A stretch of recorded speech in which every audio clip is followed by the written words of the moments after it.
I would like to give a bit of an idea on what you can expect from this game and how to play the game itself. So let's start with the setup. I already placed the setup over here, which consists of the 2 bases and 3 territory cards in between. The white player only gets 1 territory, while the blue player gets 2 territories. Outside of that, you place the Rifleman A and the Rifleman B and the Frostbite on your base of your respective color. So, as I have done over here already.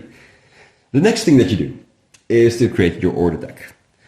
You have your standard order deck, which consists of Division A, Division B, Division C, Logistics, and Tactics cards. What these do, I'll get into later.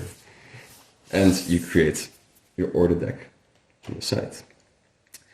After that, you pick one of the doctrines. So, you have the Blizzard, you have the Avalanche, and you have the Charge card.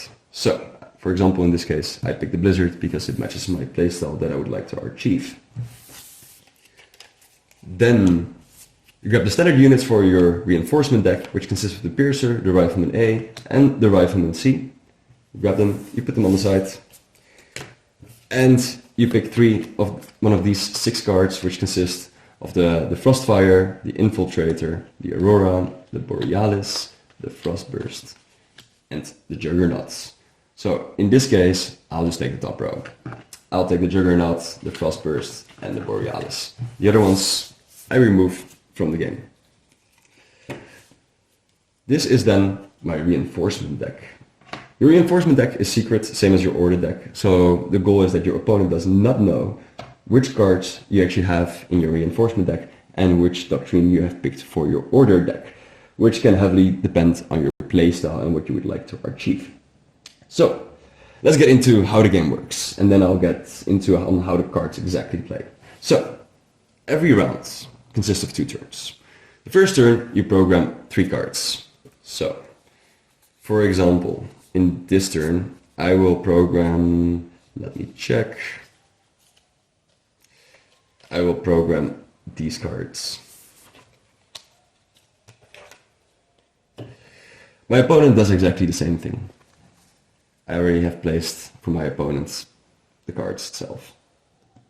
So what you do then is that you practically go into sequence and reveal the cards. Since I have 1 territory less as the white player, I start, and my first card is the Tactics card, which means that I can target any unit and I can move, attack, or conquer.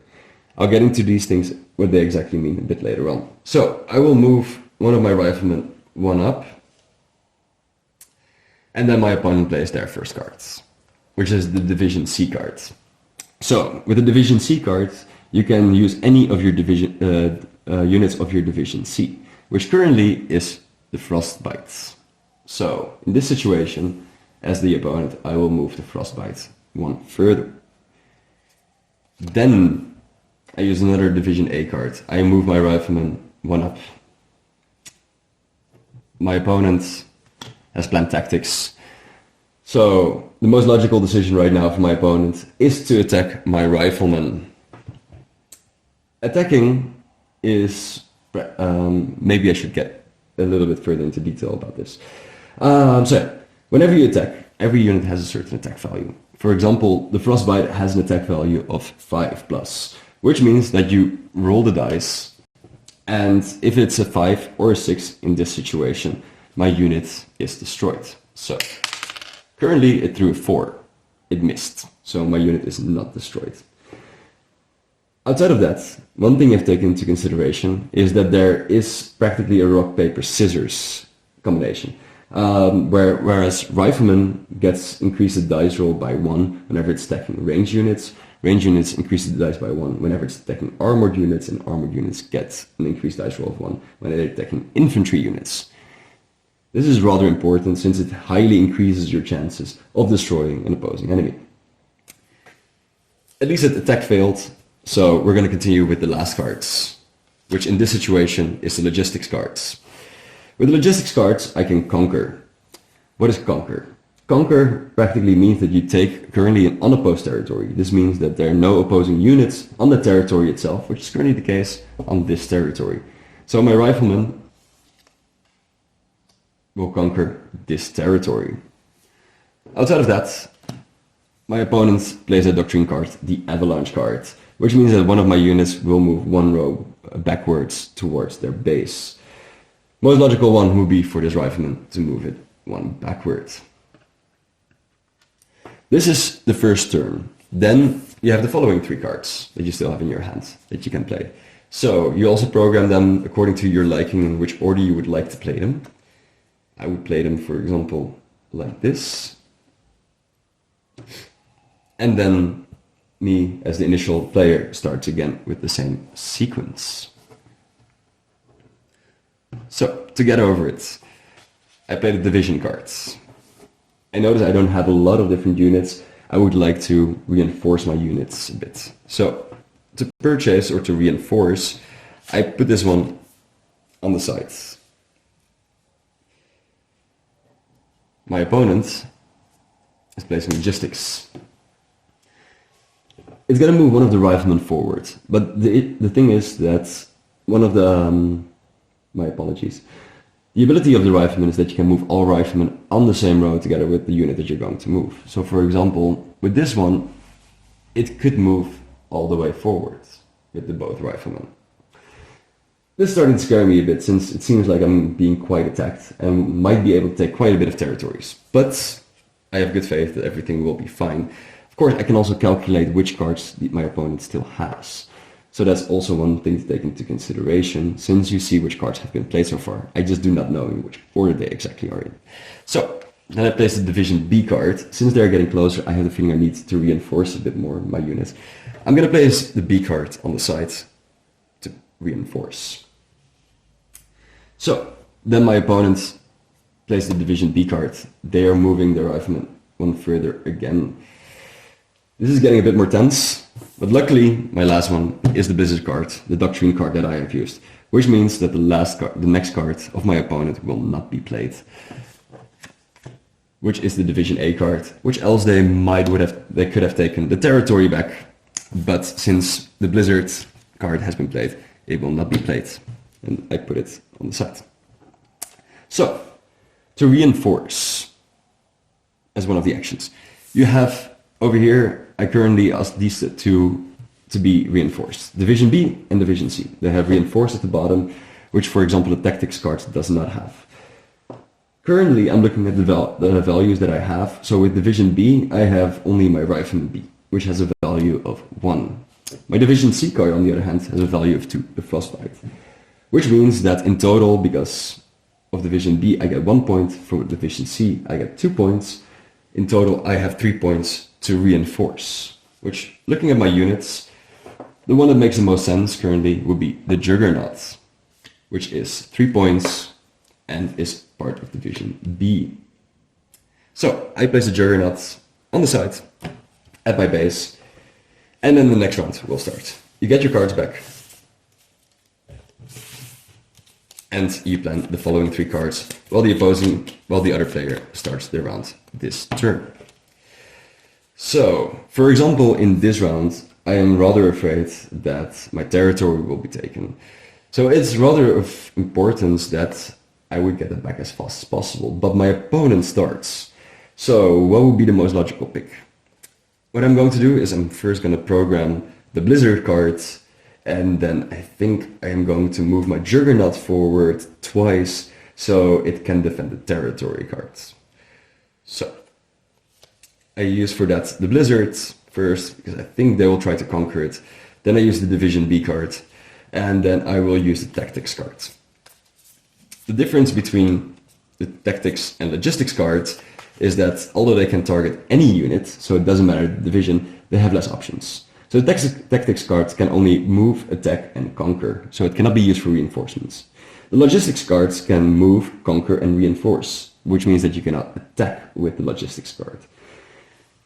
These are of quite rather important. Even though they're very convenient, they're less agile if you would like to do specific actions, and especially when your opponent is getting on your nerves and you do not know which card they're playing. So currently I am going to do the Division B, Blizzard, and the Tactics card to get my Juggernaut as quickly forward as possible. So my opponent picks out 3 cards. I just shuffle them, so let's hope that they're convenient for me. It has a logistics card. It can conquer it right away. Too bad. So, nevertheless, I still played the Blizzard card. I thought they would conquer probably afterwards, but this is not the case. So the next card of my opponent will not be played, which is the Avalanche, luckily for me. Then I placed the Division B card. I moved my Juggernaut 1 forward, and they placed the Division C card, which makes sure that the Frostbite moves 1 forward. Or actually, looking at my opponent, I think it might be more convenient for my opponent to keep this for purchasing. And then I use the Tactics card to move my Juggernaut 1 more forward. The Juggernaut has as an ability that it has a bit of an extra defense, so the dice roll will be decreased by 1 whenever it's attacked. So it's quite convenient of taking over opposing positions. And it has a higher attack of 4 instead of 5. So, we just finished the turn. My opponent has 1 purchase. You can purchase with the Division C for 2. And that means that it can buy the Piercer. Now this is bringing me slightly more heat. The Piercer is an armored unit, which makes sure that my Juggernaut is probably going to be less effective and has a far higher chance of being killed. Outside of that, as an ability, it has that it can move 2 spaces in a row, so it can move forward very fast. Looking at my opponent, they have only played the Logistics card and the Division C and the Avalanche card, which means that Division B, which the Piercer is off, and the Tactics card are still in there, so will very likely be able to move forward right away and attack my Juggernaut. I have to be wary of that. So, looking at it, the next round, what am I going to do? I could move backwards with my Juggernaut, but is that something I would like to do? No. What I'm going to do is I am going to first plan my Logistics card to move my Frostbite forward. Then I use my Division C, and then I use my Division A card. In the sense that, indeed, it has the Tactics card, which would make the most sense to use the Piercer and move it as quickly forward as possible. Luckily, I anticipated this, so I move my Frostbite 1 forward. Since it's an armored unit, it has 1 less defense against range, so whenever I would attack an armored unit, it will increase my dice roll by 1. Of course, their dice roll will also be increased because it's an infantry unit that they are attacking. Division A is luckily the next one. I would assume that instead of attacking the Juggernaut, that I would move, if I were the opponent of course, the Rifleman forward. So, I am moving the Rifleman 1 forward to put a bit of pressure on the Frostbite, since the Frostbite can only attack adjacent rows. Since it's a ranged unit, I have to be a little bit more wary. Nevertheless, I'm continuing with my advance. I am going to attack the Piercer with my Frostbite, since it's capable of attacking adjacent units. So, I threw a 4, which is exactly the point that actually has an attack range of a 5, but luckily, because it's an armored unit, it increased the arrow by 1, which means that the Piercer is no more. It's destroyed, and my attack did not miss. Then my opponent plays Division B. Sadly, it is also right next to my Frostbite, so very likely it will attack my Frostbite. It throws a 3, it has an attack of 5, although it's increased by 1, so then a 4, it still is not enough to finish off my Frostbite, so their attack luckily has missed. Then I play the Division A. I will attack with my Rifleman A, the Rifleman of the opponent. Oh. That didn't go very well. And it's a 4, it did not match either. So, this is practically how Arctic Ignite is being played. You continue further and further within the game until you get more units, for example. Every unit has specific abilities. You have the 3 different types. You have the range, the infantry, and the armored units. And of course you have your cards in your deck. Outside of that, there is one additional aspect that's a bit further in the game, is that you can remove one of your order cards, and with that one you can, all your destroyed units will return back into your reinforcement pile. The only issue with it is you have 1 less order to give, which can cause a lot more difficulties and will definitely be beneficial towards your opponent. But sometimes the ends justify the means.